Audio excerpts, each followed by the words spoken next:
When it comes to living with an NCD in Malawi, it's a challenge because NCDs are relatively new.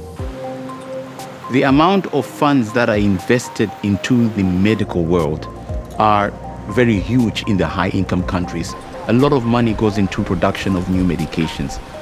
But when you come to a country like Malawi, there's little or no resources being pumped into the medical system. My name is Chikhu Stanley Ngombe. I am from Malawi.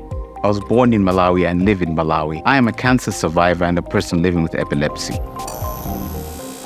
Our hospitals usually work with limited resources. So there is that inequity whereby other countries are well-to-do financially. At the same time, they're able to support their hospitals with required equipment. I'm Samuel Kumwanje, a person living with NCDs, more especially kidney failure. In 2004, that was when I started feeling the symptoms and the signs of kidney failure. The doctors, they don't understand the issues of kidney failure when the patient is prescribing the pains that he's going through. It's because it's almost the same as the malaria.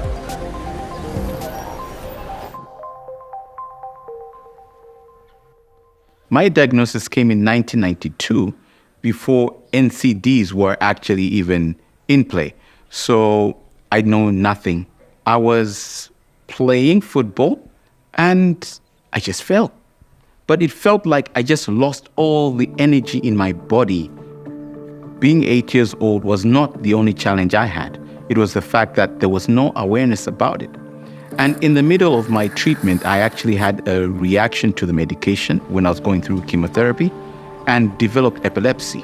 Maybe my advantage was when I was diagnosed at Queen Elizabeth in Blantyre, I was referred to South Africa. This is where I found the awareness I needed. When you go to a government hospital in Malawi, it's all free.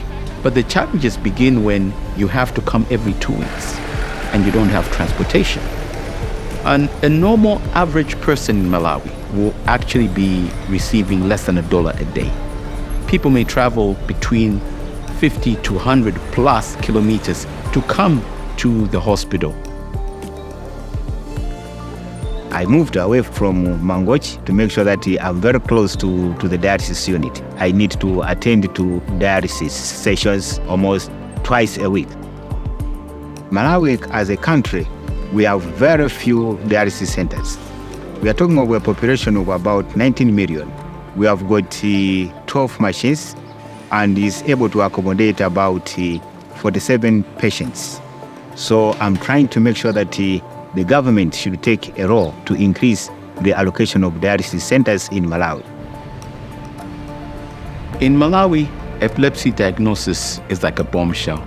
It's something that can destroy someone's life because of the stigma that comes with it, not necessarily because of the condition itself. Young people with epilepsy have been forced to withdraw from school. There are persons with epilepsy that do not have jobs at all. My name is Samuel Chigamba. I am a person with epilepsy. I have had epilepsy for over 24 years.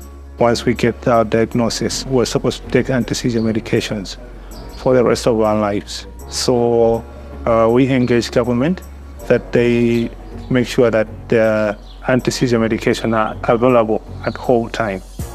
Meeting Chikhu has been a blessing. I've learned a lot of things from him.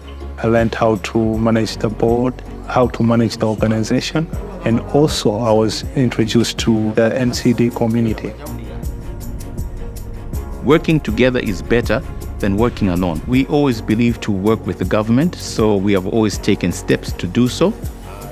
Government on its own cannot actually handle all issues. So the first thing that the Minister of Health is supposed to involve people living with the various NCDs so that they get the true picture of the condition of NCDs. When we started the group, we were about 7 to 8 of us. Kidney Foundation, Women's Coalition Against Cancer, Cancer Survivor Quest. So we had all this shared cause. We've been able to make a strategic plan as a group. We've been able to come up with a constitution, and that way we're able to work together because we share the same risk factors. My name is Maud Makasongula, and I am the Executive Director of Women's Coalition Against Cancer. There's a barrier to education.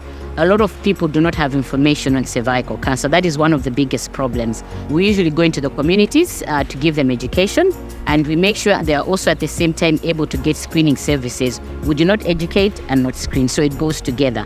We make sure that we always get to speak to the gatekeepers, which are the community leaders, the chiefs. When we discuss with them, as we go with that kind of service to them, they're able to accept it. The number of NCDs is increasing, that's a fact. We can't run away from that. At the same time, at every health center, there is an NCD coordinator, but still there is a gap that we need to make the awareness both to the general public and to the medical personnel. Awareness should be a process where you tell someone over and over and over again to move from the state of not knowing to get to the point of understanding, to get to the point of choosing to do something about it, and then to the point of preventing. Personally, I have always felt my voice is the power. So I may not have a lot. I'm an average looking person.